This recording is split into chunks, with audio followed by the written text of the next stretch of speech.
Hello दोस्तों, तो यहाँ पे हमें एपिसोड की शुरुआत में जीक के बचपन का सीन दिखाया जाता है, जहाँ पे ग्रिशा और डायना जीक को एक टावर के ऊपर लेके जाते हैं और बताते हैं कि देखो ये है लिबेरियो का इंटर्नमेंट जोन, वो जगह जहाँ पे हम रहा करते हैं। ग्रिशा जीक को बताता है कि हम एल्डियंस हैं, इस वजह से हमें इन दीवारों के बीच में बंद करके रखा है, जैसे चिड़ियों को पिंजरे में बंद करके रखते हैं, बल्कि हमें तो पूरी दुनिया को देखने की इजाजत मिलनी चाहिए। क्या तुम इस जगह को छोड़ के नहीं जाना चाहते, हमेशा इन दीवारों में रहना चाहते हो? तो जीक कहता है हाँ, मैं इन दीवारों को छोड़ के जाना चाहता हूँ, लेकिन उसके फेस पे इतना कोई रिएक्शन नहीं होता और ऑब्वियसली वो बच्चा होता है, इसलिए उसको ये सारी चीजें समझ में भी नहीं आती। तभी ऊपर एक मेंटेनेंस के लिए आदमी आता है और वो कहता है अरे सुबह सुबह इतने सारे विजिटर्स भी आ गए, लेकिन जब वो इनका आर्म बैंड देखता है तो ये समझ जाता है कि ये लोग मार्लियंस नहीं बल्कि एल्डियंस हैं, और तभी वो अपनी बाल्टी का सारा पानी इनके ऊपर डाल देता है और कहता है कि मेरी जिम्मेदारी है यहाँ पे साफ सफाई बनाए रखना और मेरा काम है तुम्हारी जैसी गंदगी को यहाँ से निकालें। तुम्हें याद नहीं क्या कि तुम एल्डियंस ने कितने गुनाह किए आज तक? यहाँ हम सोचते हैं कि तुम पूरी तरह से खत्म क्यों नहीं हो जाते और तुम और बच्चे पैदा कर रहे हो, ये सही है। जब ये तीनों यहाँ से जा रहे होते हैं तो और भी मार्लियंस इनको देख के उल्टे सीधे कमेंट्स करते हैं कि वापस जाओ अपने इंटरमेंट जोन में, क्या कर रहे हो यहाँ पे। ग्रिशा यहाँ पे कस के जीक को हक कर लेता है और कहता है कि देखो जीक, बाहर की दुनिया ऐसी ही है, अगर तुम्हें ये दुनिया पसंद नहीं तो तुम्हें खुद ही इसे बदलना होगा। यहाँ पे हमें दिखाया जाता है कि वॉरियर कैंडिडेट्स के नया बैच ट्रेनिंग कर रहा होता है और दो आदमी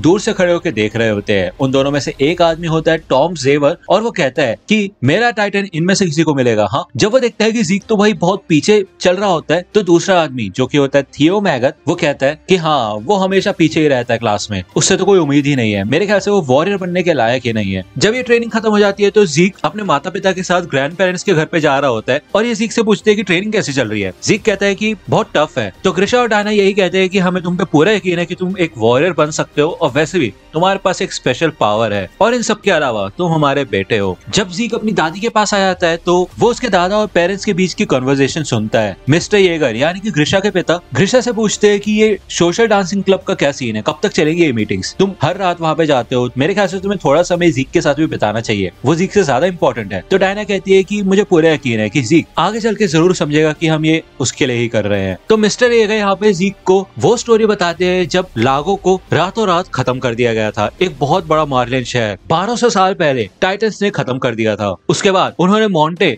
और वैले को भी नहीं छोड़ा, इन सभी को एल्डियन एम्पायर ने कुचल के रख दिया था और वो भी सिर्फ और सिर्फ एक दिन के अंदर अंदर, जिससे हजारों लाखों मार्लियंस मारे गए। यहाँ पे जीक कहता है हाँ, मैं समझ गया कि हम एल्डियंस बुरे होते हैं और हमें दुनिया में जीने का कोई हक नहीं। हमने मार्लियंस को काफी ज्यादा परेशान किया है और साथ ही साथ पूरी दुनिया को भी, तो ये हमारे पापों की सजा है कि हम यहाँ पे हैं। ये सुन के उसके दादा बोलते हैं कि क्या ग्रिशा तुम्हें सही इतिहास पढ़ा रहा है एल्डिया का या फिर कुछ और बताता है? तो जीक कहता है नहीं, वो मुझे वही चीज बताते हैं जो कि स्कूल में होती है। मिस्टर येगर यहाँ पे जीक से पूछता है कि तुम्हें वॉरियर बनना है और मारने के लिए सच में लड़ना है? तो जीक कहता है हाँ जरूर। तो वो कहता है ठीक है, फिर चलो सोने के लिए तैयार हो जाओ। यहाँ पे जाने से पहले उसकी दादी कहती है कोई बात नहीं, कल मैं तुम्हें कैट वाली स्टोरी सुनाऊंगी, जिसे सुन के जीक काफी खुश हो जाता है और वो जाने से पहले यहाँ पे अपनी आंट फे की तस्वीर को देखता है। यहाँ पे कुछ दिन बीत जाते हैं और जब जीक की ट्रेनिंग पहले पूरी हो जाती है तो वो घर जल्दी आ जाता है और जब वो वापस आ रहा होता है तो वो देखता है कि एक पिता अपने बच्चे के साथ बॉल से खेल रहा होता है। इसे देख के जीक सोचता है कि वो भी ग्रिशा के साथ शायद बॉल से खेल सकता है। जब वो ग्रिशा के पास जाता है और कहता है कि आज मेरी ट्रेनिंग जल्दी खत्म हो गई तो मेरे ख्याल से हम, लेकिन इतने में ग्रिशा कहता है अच्छी बात है, जल्दी फ्री हो गए तो हम और पढ़ाई कर लेंगे। इसे सुन के जीक और भी ज्यादा उदास हो जाता है क्योंकि उसका बचपना ही छीना जा रहा है। ग्रिशा भी इधर जीक को एल्डिया की स्टोरी बता रहा होता है और बताता है कि असलियत में जो भी तुमने सुना है ना, ये कभी हुआ ही नहीं। एल्डियन एम्पायर ने तो सबकी मदद की थी और किसी भी मार्लियन सिटी को तबाह नहीं किया था। तो जीक यहाँ पे भी बोलता है कि हाँ, मैं जानता हूँ कि हमारी एमिर ऐसा कुछ भी नहीं कर सकती, मुझे उन पे पूरा भरोसा है। ये सुन के ग्रिशा भी खुश हो जाता है और वो कहता है देखा, तुम समझ ही गए आखिरकार, वेरी गुड। यहाँ पे ट्रेनिंग में भी वो अच्छा परफॉर्म नहीं कर पाता और जिसके बाद मैगत और बाकी कैंडिडेट्स उसे कहते हैं कि ये तुम्हारे बस की नहीं है, तुम वॉरियर बनने का सपना छोड़ दो। यहाँ पे वो थोड़ा डिमोटिवेटेड हो जाता है और जब वो वापस आ रहा होता है तो वो देखते हैं कि उसके सामने आके एक बेसबॉल गिरती है। साइड में जेवर होता है और वो कहता है कि हे, मेरे को ये बॉल फेंक के दो ना। जब जीक वो बॉल फेंकता है तो जेवर कहता है क्या बात है जीक, तुम्हारी थ्रोइंग एबिलिटी तो काफी कमाल की है, मेरे साथ कैच खेलोगे? क्योंकि मैं वैसे ही दीवार पे बॉल मार मार के थक चुका हूँ। यहाँ पे जीक देखता है कि जेवर के हाथ में रेड आर्म बैंड होता है, जिसका मतलब ये है कि वो एक टाइटन शिफ्टर है। और जेवर बताता है कि हाँ, मैं एक टाइटन रिसर्चर हूँ, साथ ही साथ मैं 20 टाइटन का इनहेरिटर हूँ। जेवर के साथ कैच खेलने के बाद जीक काफी ज्यादा खुश होता है और जेवर उसके बाद से जीक की काफी तारीफ करता है और पूरा दिन उसके साथ कैच खेलता है। उसी रात जीक ग्रिशा और ग्राइस के बीच की बातें सुन लेता है कि उन्होंने क्या प्लान बनाया है कि अगर जीक को मारने का एक टाइटन चाहिए तो उसे बहुत ज्यादा कड़ी मेहनत करनी होगी, ऐसे काम नहीं चलेगा। यहाँ पे अगले दिन से जीक अपनी पूरी कोशिश करता है ट्रेनिंग में, लेकिन फिर भी वो औरों से पीछे रहता है। जब वो देखता है कि ग्रिशा और डायना उसे देख रहे हैं तो ग्रिशा काफी डिसअपॉइंट होता है और वो वहां से चला जाता है। इसे देख के यहाँ पे जीक रोता है और वो फिर भी कोशिश करता है आगे बढ़ते रहने की। जीक को पता नहीं होता लेकिन जेवर भी उसको नोटिस करता है। उस रात जीक ग्रिशा को बात करते हुए सुनता है कि उससे तो हो ही नहीं पाएगा, उसके बस की ही नहीं है, सारा प्लान फेल हो जाएगा ऐसे। जब जीक जेवर को ये सारी बातें बताता है तो जेवर कहता है कि मेरे ख्याल से जीक तुम एक वॉरियर बनना नहीं चाहते, मेरे ख्याल से ये सब करना तो बेकार है, मतलब इससे तो तुम्हारी जिंदगी छोटी ही होगी, इससे तुम्हें कोई फायदा नहीं है। अगर तुम वॉरियर नहीं बनते तो ये तो तुम्हारे लिए अच्छी बात है, उससे तुम लंबी जिंदगी जी पाओगे। अगर मेरी बात करें तो मैं ये टाइटन्स का रहस्य जानना चाहता था, वो मेमोरीज जो शुरुआत से अब तक आई है। हम वैसे भी यार शरीफ लोग हैं, हमारा इस लड़ाई में कोई काम नहीं, इस वजह से मेरा भी 20 टाइटन लड़ाई में ज्यादा काम नहीं आ पाता। तो दोस्तों अगर आप अटैक ऑन टाइटन से रिलेटेड मर्चेंडाइज खरीदना चाहते हैं तो इन सब के लिंक आपको डिस्क्रिप्शन में मिल जाएगी,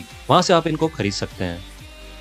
यहाँ पे जब जीक काम कर रहा होता है तो वो सुनता है कि मार्लियन अथॉरिटीज को अब पता चलने वाला है कि एल्डेन रेस्टोरेशनिस्ट कहाँ पे छुप के बैठे हुए हैं। जब जीक ग्रिशा और डायना को कहता है कि आप ये जो कर रहे हैं ये बहुत खतरनाक है, प्लीज इसको करना छोड़ दीजिए, तो उसके पेरेंट्स फिर से उसको सुनाने लग जाते हैं और बोलते हैं कि जो हम तुम्हें सिखा रहे थे तुमने कुछ नहीं सुना, जिससे जीक और ज्यादा उदास हो जाता है और वो जेवर के पास जाता है और पूछता है कि उसे करना क्या चाहिए। जेवर यहाँ पे काफी डिप्रेस हो जाता है कि ऐसे तो फिर तुम्हारे पेरेंट्स को और तुम्हें भी पैराडाइज आइलैंड भेज दिया जाएगा सजा के तौर पर। जहाँ पे जीक रोता है और वो कहता है चिंता मत कीजिए मिस्टर जेवर, मैं जब टाइटन बन जाऊंगा मैं तब भी आपको याद रखूंगा। तो जेवर कहता है नहीं ऐसा नहीं हो सकता, तुम अपने आप को बचा लो और अपने पेरेंट्स की रिपोर्ट मार्ले ऑफिसर्स को दे दो, वैसे भी तुम खुद सोचो इतने सालों से उन्होंने तुम्हारे साथ कुछ भी अच्छा बर्ताव नहीं किया है। तो जीक यहाँ पे जेवर की बात मान लेता है और मार्लियन ऑफिसर्स ग्रिशा और डायना को वहां से लेके चले जाते हैं। यहाँ पे कुछ समय बीत जाता है और हमें दिखाया जाता है कि जेवर की हेल्थ भी काफी बिगड़ चुकी होती है। वो बताता है कि मेरे 13 साल पूरे होने वाले हैं, लेकिन मैंने फाउंडिंग टाइटन के ऊपर काफी रिसर्च कर ली है। ये तो हम सभी जानते हैं कि फाउंडिंग टाइटन एल्डेंस की मेमोरीज को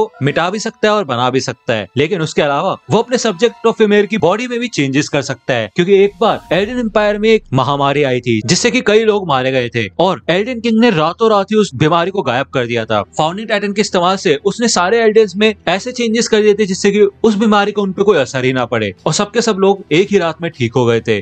तो जीक कहते हैं कि अगर ये बात सच है तो ऐसा हो सकता है कि फाउंडर सारे एल्डेंस को स्टेरिलाइज कर दे, यानी कि ऐसा कर दे कि कभी भी वो बच्चे ना पैदा कर पाए, जिससे कि अगले 100 सालों में सारे के सारे सब्जेक्ट्स ऑफ इमेर मारे जाएंगे और दुनिया को टाइटन से छुटकारा मिल जाएगा। यहाँ पे जेवर थोड़ा शॉक हो जाता है और रुक जाता है और बताता है कि जीक मैंने तुम्हें अपने बेटे की मौत के बारे में नहीं बताया, मैंने अपना आर्म बैंड उतार दिया था और एक मार्लियन औरत से शादी की और हमारा एक बेटा भी था। जब मेरी बीवी को पता चला कि मैं एक एल्डियन हूँ तो उसने शर्म के मारे हमारे बेटे का गला काट दिया और साथ ही साथ अपना भी, और मर गई। जेवर बताता है कि मैंने अपने पापों से भागने की बहुत कोशिश की, इसी वजह से मैं टाइटन शिफ्टर बना, लेकिन अब मुझे ऐसा लगता है कि अगर मैं इस दुनिया में पैदा ही नहीं हुआ होता तो ज्यादा अच्छा रहता। ये सुन के जीक जेवर को वादा करता है कि वो जेवर का 20 टाइटन हासिल करेगा और उसके बाद वो एल्डिया और मार्ले दोनों से ही फाउंडर को छीन लेगा, जिससे कि वो दुनिया के लोगों को टाइटन्स की दहशत से छुटकारा दिला सके। कुछ समय बाद जेवर जीक को बताता है कि जो कार्ल फ्रिट्ज ने वादा कर रखा है कि वो कभी भी जंग नहीं करेगा, उसको तोड़ने का एक तरीका है। अगर एक रॉयल ब्लड का टाइटन किसी ऐसे इंसान के साथ टच हो जिसके पास फाउंडिंग टाइटन है तो इस वादे को तोड़ा जा सकता है और फाउंडर की पूरी ताकत को एक्टिवेट किया जा सकता है। लेकिन जीक भले तुम एक रॉयल ब्लड हो लेकिन तुम फाउंडर की ताकत का इस्तेमाल नहीं कर सकते, फैसला लेने का काम उसी आदमी का होगा जिसके पास फाउंडर है, तो इसलिए तुम्हें किसी ऐसे इंसान को फाउंडर देना होगा जिसपे तुम पूरी तरह से भरोसा कर सकते हो। तुम एक तरीके से इस ताले की चाबी हो और तुम ऐसा कर सकते हो। कुछ समय बाद जीक जेवर को खा लेता है और उसे 20 टाइटन मिल जाता है। वो जेवर के चश्मे पहन लेता है और कहता है कि चिंता मत कीजिए, मैं किसी एक ऐसे इंसान को ढूंढ ही लूंगा जिसपे हम भरोसा कर सकते हैं, पिताजी। कुछ समय बाद राइनर और बेटुल जीक को रिपोर्ट देते हैं कि एरन येगर के पास फाउंडिंग टाइटन है और जीक कहता है येगर और उसके पिता का नाम क्या था, तो ये कहते हैं कि हमें उसके पिता का नाम नहीं पता, लेकिन उसने बताया था कि उसके पिता एक डॉक्टर है और अभी गायब है। तो जीक को यहाँ पे रियलाइज होता है कि जिस कृष्णा को वो सोच रहा था कि पैराडाइज आइलैंड पे भेज दिया गया है और वो मर गया है, वो सच नहीं था, उसके पिता अभी भी जिंदा है और कृष्णा ने जैसा जीक के साथ बचपन में किया था वैसे ही उसने एरन के साथ भी किया होगा। हम दोनों ही विक्टिम्स हैं। तो जीक यहाँ पे एरन को वादा करता है कि वो उसे आके जरूर बचाएगा। जाएगा। कुछ सालों बाद मार्ले में ज़ीक अपने हाफ ब्रदर एरन से मिलता है और कहता है कि ऐसा लगता है कि तुमने येलेना से बात कर ली है ना, शुक्रिया इधर आने के लिए। और यहाँ पे हमें तभी का सीन दिखाया जाता है जब एरन यहाँ पे एक जख्मी सोल्जर बनने की एक्टिंग कर रहा होता है। एरन ज़ीक को बताता है कि कैसे उसको अपने पिता की सारी मेमोरीज मिली थी और उसने सब कुछ देखा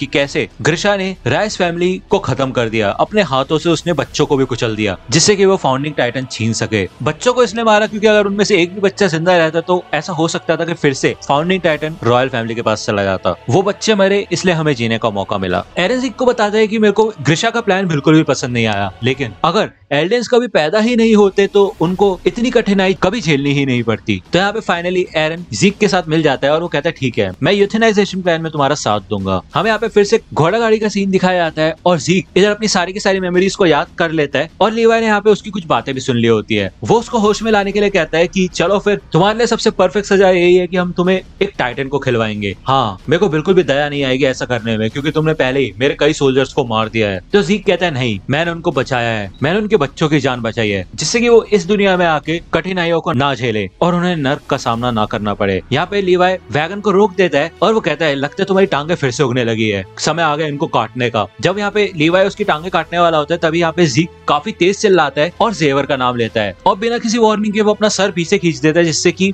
थंडर स्पेयर की तार भी खिंच जाती है और थंडर स्पेयर ट्रिगर हो जाता है जो कि उसके पेट में लगा होता है। तभी यहाँ पे भाई बहुत बड़ा एक्सप्लोजन होता है, लीवाई भी हवा में उड़ के दूर जाता है, ज़ीक की बॉडी के 2 हिस्से हो जाते हैं और घोड़े में भी आग लग जाती है। तो दोस्तों आज की वीडियो के लिए सिर्फ इतना ही। आई होप कि आपको ये वीडियो पसंद आई होगी। अगर आपको ये वीडियो पसंद आई हो तो प्लीज लाइक कीजिए, अपने दोस्तों के साथ शेयर कीजिए और मेरे चैनल को सब्सक्राइब करना मत भूलेगा। और अगर आप मुझे कांटेक्ट करना चाहते हैं तो आप मुझे इंस्टाग्राम पे कांटेक्ट कर सकते हैं, मेरे पेज की लिंक आपको डिस्क्रिप्शन में मिल जाएगी। मिलता हूँ आपसे अगले वीडियो में, तब तक के लिए गुड बाय।